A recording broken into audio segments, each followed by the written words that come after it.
অনেক অনেক দিন আগের কথা। এক শান্ত সুন্দর গ্রামে দুজন কৃষক বাস করত। একজনের নাম গোপাল আর অপরজনের নাম মাধব।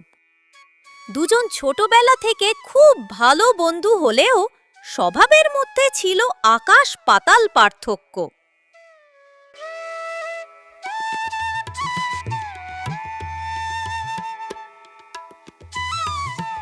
গোপাল ছিল ভীষণ পরিশ্রমী। ভোরের আলো ফোটার আগেই সে খেতে কাজ করতে চলে যেত। কিন্তু মাধব ছিল একেবারে উল্টো। সারাদিন শুধু ঘুম, আড্ডা আর অলসতা।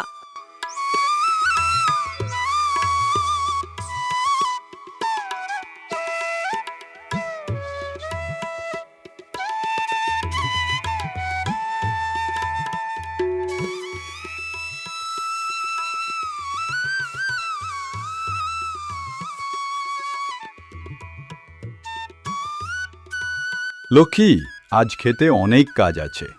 আমার খাবারটা বেঁধে দাও, আমি খেতেই খেয়ে নেব। হ্যাঁ গো, আমি আগেই বেঁধে রেখেছি। তুমি সময় মতো খেয়ে নিও। আমি ঠিক সময়ে বাচ্চাদের স্কুলে পৌঁছে দিচ্ছি। তুমি বাচ্চাদের নিয়ে চিন্তা করো না, আর আমিও খাওয়ার চিন্তা করব না। আমি এখনই বের হচ্ছি।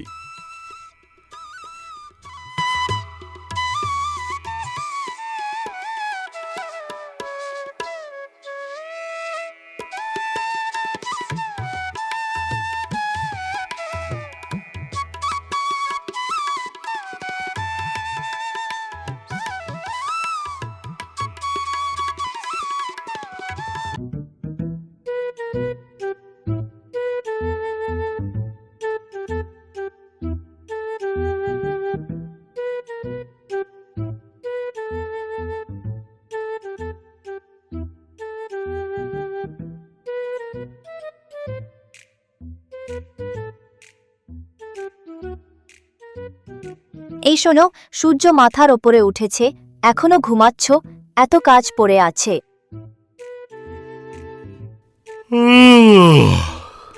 আরে আরে, এত চেঁচাচ্ছ কেন? খেয়ে তো যাচ্ছি। ফসল কোথাও পালাচ্ছে নাকি? তুমি যদি কাজ না করো তবে আমাদের বাড়িতেই শুধু দেরিতে ফসল হবে। সবাই হাসাহাসি করে। ঠিক আছে ঠিক আছে, এত বকাবকি করো না। আগে গরম ভাত খাই, তারপর যাব।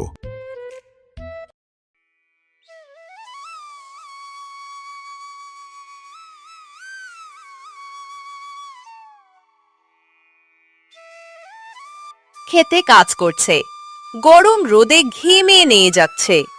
সে একটু বিশ্রাম নিয়ে খাবার বের করেছে। ঠিক তখনই এক সাধু এসে হাজির। বাবা, আমি ভীষণ ক্ষুধার্ত। তোমার কাছে কিছু খাবার আছে? হ্যাঁ বাবা, এটা আমার দুপুরের খাবার। তবে আপনি খেয়ে নিন, আমার খাওয়া পরে হবে।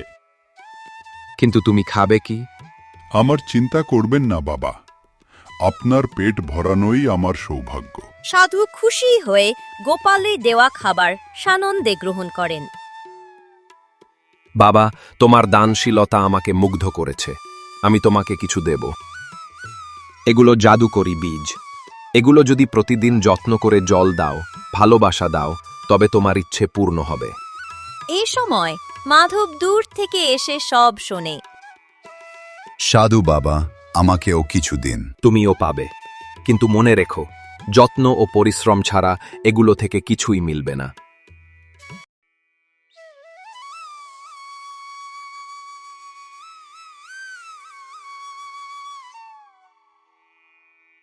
লক্ষ্মী, আজ আমি সাধু বাবার কাছ থেকে জাদুকরি বীজ পেয়েছি। আমি প্রতিদিন এগুলো যত্ন করব ও চারা বের হওয়া পর্যন্ত অপেক্ষা করব। দারুণ! আমরা খুবই ভাগ্যবান, তাই তো? তোমার ওই সাধু বাবার সাথে দেখা হয়েছিল। তুমি যত্ন করলে নিশ্চয়ই ভালো ফসল হবে। আমার তোমার ওপর পুরোপুরি ভরসা আছে।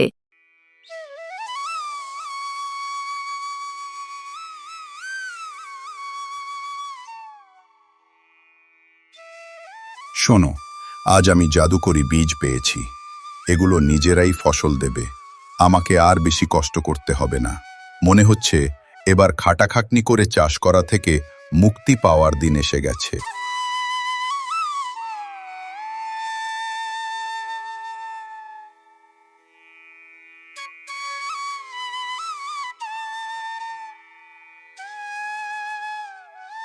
সাধু বাবা বলেছেন যত্ন করতে হবে, আর তুমি আবার আলসেমি করছো। অত চিন্তা করো না, এই বীজগুলো নিজে থেকেই চারা বেরুবে।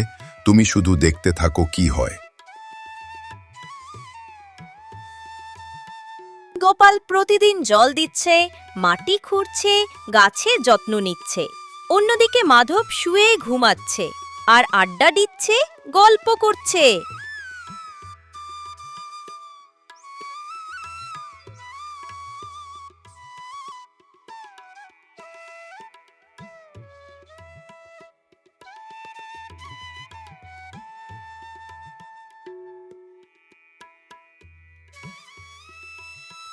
গোপাল, দেখো তোমার ক্ষেতে কত বড় বড় কুমড়ো ধরেছে।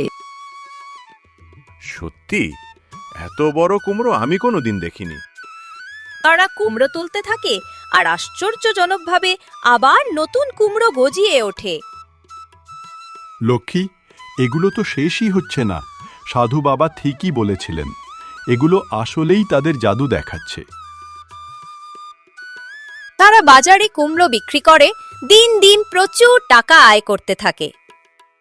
অন্যদিকে মাধব তার ক্ষেত দেখে অবাক। এ কি, শুধু ছোট ছোট গাছ হয়েছে, কোনো ফল নেই। নিশ্চয় সাধু আমাকে ভুয়া বীজ দিয়েছেন। সে গোপালের ফসল দেখার জন্য তার কাছে দৌড়ে যায়। গোপাল, তোর এত সুন্দর ফসল হলো কিভাবে? কই, আমার তো গাছই বড় হয়নি, আর তাতে ফসল আসা তো দূরের কথা। সাধু বাবা বলেছিলেন, যত্ন আর পরিশ্রম ছাড়া কিছুই মেলে না। আমি প্রতিদিন জল দিয়েছি, মাটি ঠিক করেছি, আর সেই কারণেই আজ এই ফসল। তুই যদি গাছেদের একটু যত্ন করতিস, তাহলে তুইও এইরকম কুমড়ো পেতিস। আহা, আমি বড় ভুল করেছি। আমি পরিশ্রম করিনি, তাই ফলও পাইনি। এখন থেকে আমিও তোর মতো পরিশ্রম করবে। এভাবেই গোপাল নিজের পরিশ্রম ও ধৈর্যের ফল পেল, আর মাধব নিজের অলসতার কারণে কিছুই পেল না, পেল শুধু আফসোস। এই গল্প থেকে আমরা শিক্ষা পাই যে পরিশ্রমই সাফল্যের চাবিকাঠি। অলসতা সব সুখ নষ্ট করে।